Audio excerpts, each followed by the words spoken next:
Hi guys, welcome back to the channel Vijay Education to the Daily Hindi News and Editorial Analysis of 15 जनवरी 2026। आज है 15 जनवरी 2026 और day है Thursday. आज हम the Hindu newspaper complete analysis करने वाले हैं। तो लेक्चर में आगे बढ़ने से पहले अगर आप लेक्चर पे नए हैं तो कृपया लेक्चर को लाइक कर दो, चैनल को सब्सक्राइब कर दो। देन हम खबर में आगे बढ़ते हैं। आज के न्यूज़पेपर में देखो ये था, vulture safe zone will be created in Tamil Nadu state government test Madras high court. हमारे मद्रास हाई कोर्ट को तमिलनाडु स्टेट गवर्नमेंट कह रही है कि हम वल्चर सेफ जोन बना रहे हैं। ठीक है, अब ये वल्चर सेफ जोन क्यों चाहिए? क्या वल्चर की भारत में इंडेंजर्ड है, क्रिटिकल जोन में है वल्चर? वल्चर क्या भारत से ख़त्म हो रहा है, वो विलुप्ति के कगार पे? ये सारी चीज़ों को आज टॉपिक को हम कंक्लूजन में देखने वाले हैं through my hand written notes के थ्रू। ठीक है, देखो, तमिलनाडु राज्य सरकार ने मद्रास हाई कोर्ट को बताया कि राज्य में गिद्धों मतलब वल्चर के लिए सुरक्षित क्षेत्र वल्चर सेफ जोन बनाया जाएगा। अब ये वल्चर सेफ जोन, यह कदम गिद्धों की सुरक्षा की मांग करने वाली एक जनहित याचिका मतलब पीआईएल के जवाब में उठाया गया था। Okay guys, vulture safe zone बनाना क्यों जरूरी था, क्यों पीआईएल में उठाया गया था कि वल्चर सेफ जोन जरूरी है? भारत से वल्चर की प्रजाति जो है वो खत्म हो रही है, विलुप्त हो रही है। ठीक है, क्योंकि गिद्ध लगभग विलुप्ति के कगार पर थे।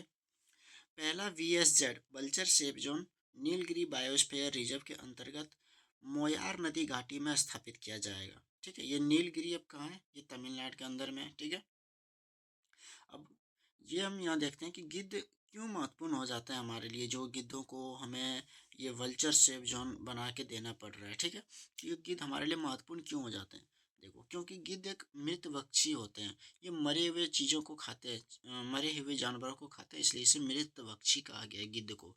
और पर्यावरण में अत्यंत महत्वपूर्ण भूमिका निभाते हैं गिद्ध। ठीक है, पर्यावरण में जो हमारे इन्वायरमेंट को साफ रखने में, देखो इन्वायरमेंट में जब मृत भक्षी नहीं रहेंगे तो इन्वायरमेंट में जो भी पशु मरेगा तो हमारे पर्यावरण को दूषित करेगा, वो बीमारी फैलाएगा, जीनोटिक बीमारी, जानवरों से फैलने वाली बीमारियां आएगी, जिसके कारण गिद्ध को बचाना जरूरी है। और गिद्ध क्या होते हैं? मृतभक्षी होते हैं। मृतभक्षी होने के कारण वो पर्यावरण में फेंके सब को खा के पर्यावरण को साफ कर देते हैं। ठीक है, ये एक कारण है इसका। मृत जानवरों को खाते हैं, बीमारियों को फैलने से रोकते हैं, शवों का शीघ्र निपटान करते हैं जिससे प्राकृतिक स्वच्छता बनी रहती है, खाद्य श्रृंखला में संतुलन बनाए रखते हैं। गिद्धों की संख्या घटने से शवों की संख्या बढ़ती है, जिसके कारण आवारा कुत्ते की आबादी बढ़ती है। आवारा कुत्ते की आबादी बढ़ती है, जेनेटिक बीमारियों का प्रसार होता है, जैसे रेबी जैसे बीमारियों का, एंथ्रेक्स जैसे बीमारियों का, एक्सेट्रा। ये रेबी जैसे बीमारियों जैसे अगर गिद्ध ये सॉरी कि अगर आवारा कुत्ते ये जानवरों को, मरे हुए जानवरों को खा लेते हैं तो उसके अंदर एक अजीब सा पागलपन हो जाता है। वो गली मोहल्ले में जाके बच्चों को काटते हैं, जिसके कारण रेबी बीमारियां होती हैं। तो उससे छुटकारा मिलेगा। इसलिए वीएसजेड वल्चर सेफ जोन बनाना जरूरी है और वल्चर को बचाना हमारे पर्यावरण के लिए अत्यंत महत्वपूर्ण हो जाता है। ओके गाइस, आई होप आप लोग यहाँ तक समझ चुके होंगे। भारत में गिद्धों की संख्या घटने का कारण, इसका एक मुख्य कारण है डाइक्लोफेनाक दवाई। ठीक है, ये डाइक्लोफेनाक दवाई क्या होता है कि एक दवा है जो दर्द निवारक और सूजन कम करने दवा, जो NSAID के तहत है। ठीक है, यह दवा दी गई, अगर यह दवा अगर गाय भैंस को दी जाती है तो गाय भैंस अगर मर जाती है और गिद्ध अगर वो सब खाती है तो गिद्ध की किडनी फेल और मृत्यु होना तय है। ठीक है, गिद्धों की मृत्यु होने के कारण एक वजह ढूंढा गया, तो एक सबसे मुख्य वजह निकला ये डाइक्लोफेनाक दवाई ये वजह निकला। ठीक है, तो अब डाइक्लोफेनाक दवाई अगर गाय या भैंस बीमार होती है तो इसको गाय भैंस को दिया जाता है। अगर वो बाई चांस गाय या भैंस अगर जानवर मर जाता है तो उसको उसके शव को बाहर फेंका जाता है। और गिद्ध जो है वो प्राकृतिक रूप से क्या है? मृत भक्षी है। मैंने अभी आगे बताया मृत भक्षी है, वो मृत भक्षी है। तो इसके कारण वो शव को खाता है, जिसके कारण उसके शव में ये डाइक्लोफेनाक दवाई होता है और डाइक्लोफेनाक दवाई की वजह से गिद्ध की किडनी फेल हो जाती है और उसकी मृत्यु हो जाती है। ठीक है, एक ये महत्वपूर्ण कारण देखा गया। और ये जो डाइक्लोफेनाक दवाई है भारत में बैन है। ये वैध रूप से लागू नहीं है कि डाइक्लोफेनाक दवाई दिया जा सकता है। इसके जगह पे हम मेलॉक्सिकैम को दे सकते हैं, वो भी इससे हम काम करता है, लेकिन ये अवैध तरीके से डाइक्लोफेनाक दिया जाता है, ठीक है। अभी हम उसके बारे में आगे देखने वाले हैं। भारत में स्थिति।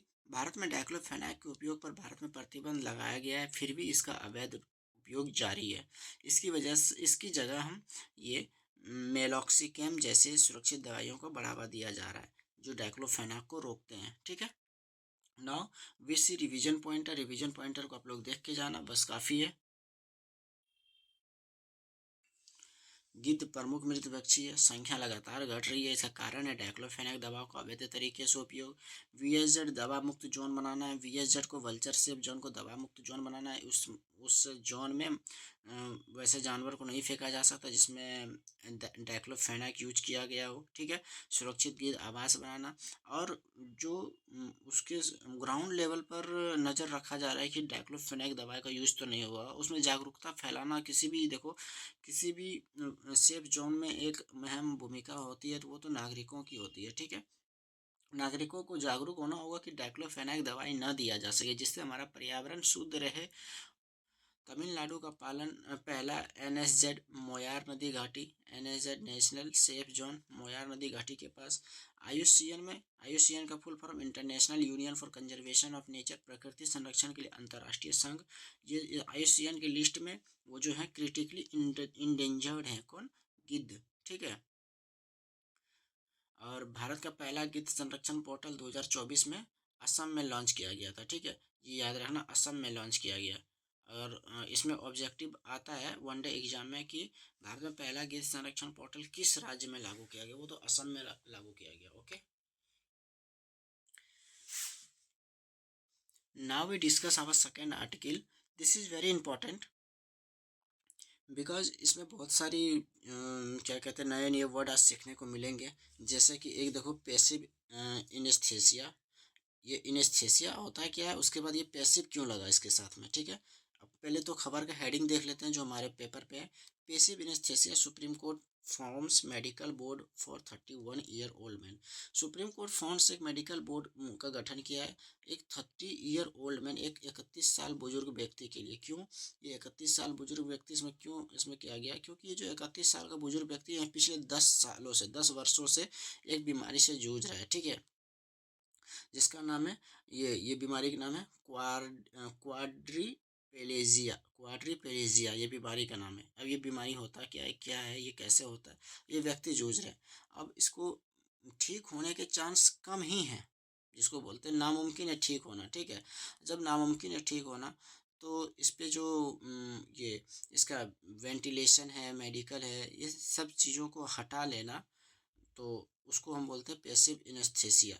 ये इनेस्थेसिया मतलब इच्छा मृत्यु चाहता है कि ये ठीक नहीं हो पा रहा है, इसके कारण इसको इच्छा मृत्यु दी जाए। इसके लिए सुप्रीम कोर्ट एक मेडिकल बोर्ड का गठन किया था, वो पीआईएल दायर किया हुआ इसलिए। देखो, सुप्रीम कोर्ट ने 31 साल के एक बुजुर्ग व्यक्ति के मामलों में पैसिव इनेस्थेसिया के लिए एक मेडिकल बोर्ड का गठन किया, जो क्वाड्रिप्लेजिया के कारण पिछले 10 वर्षों से अधिक समय से वनस्पतिक अवस्था में, एक वर्ड ये भी देखेंगे हम, वेजिटेटिव स्टेज। ये वनस्पतिक अवस्था क्या होता है, ये कब इस स्टेज में पहुंच जाता है आदमी, इसको देखेंगे। और क्वाड्रिप्लेजिया को देखेंगे, और इनेस्थेसिया को देखेंगे। जो इनेस्थेसिया 2 टाइप का होता है, एक पैसिव इनेस्थेसिया, एक एक्टिव इनेस्थेसिया। ये सबको अभी कवर करने वाले हैं। तो ये मेरा खबर हम ओवरव्यू ले लिए अपने हेडिंग का, खबर ये है, ठीक है। नाउ वी डिस्कस ये, पहले तो पैसिव को छोड़ो, पैसिव अभी नहीं। ये इथनेसिया होता क्या है? इथनेसिया मतलब इच्छा मृत्यु। इच्छा मृत्यु एक ग्रीक वर्ड है, ठीक है। इथनेसिया एक ग्रीक वर्ड है। इथनेसिया मतलब होता है गुड। यूथनेसिया मतलब यू मतलब होता है गुड, ठीक है। मतलब यहाँ पे जो इसका यूटी, यू मतलब गुड, और थेनेसिया मतलब मृत्यु, मतलब अपने इच्छे से मृत्यु। गुड मतलब अच्छा, अच्छा अच्छे से मृत्यु, उसको बोलते हैं इच्छा मृत्यु, ठीक है। इच्छा मृत्यु का मतलब है किसी रोगी की असहनीय पीड़ा को रोकने के लिए उसकी मृत्यु को जानबूझकर जल्दी लाना। ये जानबूझ कर जल्दी कब आएगा? विशेषकर तब उस बीमारी का इलाज अंतिम चरण में हो, जब पूरा होपलेस हो जाता है आदमी कि ये आदमी ठीक अब नहीं हो सकता है, तो ये इथनेसिया दिया जाता है। वो भी इथनेसिया ऐसा नहीं, उसका एक प्रोसेस होता है, ठीक है। अब जानबूझ के जल्दी लाना, बीमारी का इलाज अंतिम चरण में हो। ये हो गया इथनेसिया, इसको बोलते हैं हम क्या बोलते हैं, इथनेसिया मतलब इच्छा मृत्यु। अब इथनेसिया हैज टू टाइप, ये दो प्रकार के, कौन कौन, देखो यहाँ पे पैथिव इथनेसिया। पैथिव इथनेसिया को हम देखते हैं। देखो पैथिव इथनेसिया में क्या होता है कि पैथिव इथनेसिया में उपचार और जमीन समर्थन को रोक दिया जाता है। उपचार और जीवन समर्थन, सॉरी, जीवन समर्थन को रोक दिया जाता है। मतलब उपचार हम नहीं करेंगे और जीवन समर्थन को हम रोक देंगे, उसको पैसिव इथनेसिया कहा जाता है।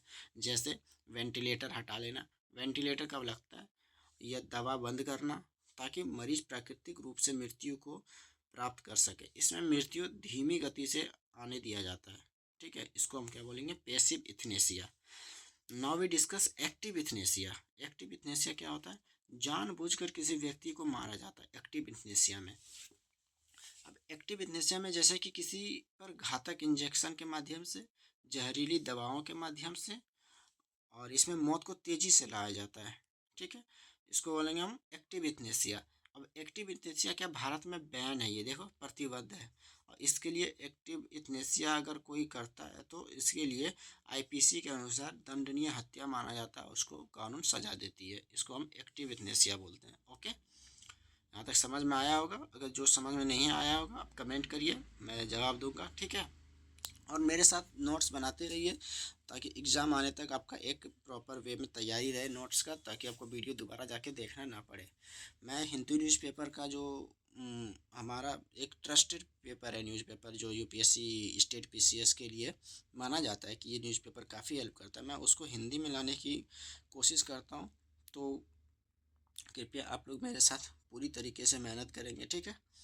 इसको हम इथनेसिया समझ लिए, passive euthanasia and active euthanasia को हम डिस्कस कर लिए। Now we discuss quadriplegia. आमतौर पर शरीर के चारों अंग, हाथ पैर धड़ का लकवा मार देना क्वाड्रिप्लेजिया कहलाता है, ठीक है। अब ये क्वाड्रिप्लेजिया गर्दन पर स्पाइनल चोट की वजह से हो सकता है। स्पाइनल चोट जो होता है ना, स्पाइनल कोड हमारा जो शरीर का ढांचा होता है, स्पाइनल कोड रीढ़ की हड्डी, उस पर चोट की वजह से क्वाड्रिप्लेजिया हो सकता है। और भी अन्य कारण है क्वाड्रिप्लेजिया होने का, देखो जैसे नीचे लिखा हुआ, सड़क अन्य दुर्घटना। सड़क या अन्य दुर्घटना सबसे आम बात है, एक्सीडेंट होना आज के डेट पे विदाउट हेलमेट का। अगर विदाउट हेलमेट का अगर सर में चोट लग गया, ये क्वाड्रिप्लेजिया हो सकता है, ठीक है। जिसके कारण वो उसका दिमागी संतुलन खो देता है और क्या कहते हैं उसको, कोमा में चले जाना, that's called quadriplegia. Spinal cord की बीमारियां से भी हो सकता है क्वाड्रिप्लेजिया, और गंभीर चोट जो कि सिर पर लगता है, ठीक है। अब क्वाड्रिप्लेजिया का प्रभाव देख लेते हैं हम। गर्दन से नीचे मांसपेशियों पर नियंत्रण खत्म, पूरा डेड, गर्दन से नीचे डेड हो जाना, ठीक है। कई बार सांस लेने में दिक्कत होती है, भोजन फीडिंग पाइप से खिलाना पड़ता है, ये क्वाड्रिप्लेजिया का प्रभाव हो गया। और एक वे शब्द आया था वेजिटेटिव स्टेज। ये स्टेज क्या होता है, ये स्टेज में जाना मतलब क्या होता है, ये स्टेज में जाना का तात्पर्य है एक गंभीर न्यूरोलॉजिकल, न्यूरोलॉजिकल किसको कहते हैं, जिसको बोलेंगे कि न्यूरोलॉजिकल बीमारी हो गया, इसको न्यूरोलॉजिकल, न्यूरो सर्जन के पास ले जाओ, मतलब सर की बीमारी हो गई, ठीक है। न्यूरॉन की बीमारी, न्यूरॉन का होता है हमारा शरीर की सबसे बड़ी तंत्रिका क्या होती है, न्यूरॉन तंत्रिका। तो न्यूरॉन की बीमारी हो गई, न्यूरॉन में दिक्कत हो गई, उसको बोलते हैं न्यूरोलॉजिकल। न्यूरोलॉजिकल स्थिति जिनमें व्यक्ति मुख्य विशेषताएं, आंखें खुली रहती है, इसमें मुख्य विशेषताएं क्या है, ये न्यूरोलॉजिकल स्थिति में जाना, आंखें खुली रहती है, वो देखता तो सब कुछ, आंखें खुली हो सकती है, नींद में जागने का चक्र रहता है लेकिन होश में नहीं रहता है, वो देखता सब कुछ है पर उसको होश में नहीं रहता है कि वो देख क्या रहा है, ठीक है। व्यक्ति बोल नहीं सकता, पहचान नहीं पाता, सोचने और प्रतिक्रिया देने की क्षमता नहीं होती। ये वेंटिलेटर स्टेज में जाता है वैसे ही, जो मान लो शरीर पे, सॉरी गर्दन पे चोट लगना, स्पाइनल कॉर्ड की बीमारी होना, सर पे चोट लगना, गंभीर चोट लगना, दैट्स कॉल्ड वेंटिलेटर स्टेज, ठीक है। आज तक के लिए इतना ही, मिलते हैं कल नेक्स्ट वीडियो में। अगर कोई प्रॉब्लम हो वीडियो को लेकर तो कमेंट सेक्शन में बताइए, मैं उसको ठीक करने की कोशिश करूँगा। अगर कोई डाउट है तो कमेंट में लिखिए, मैं उसको सॉल्व करने की कोशिश करूँगा। That's all right, bye bye, have a nice day and take care.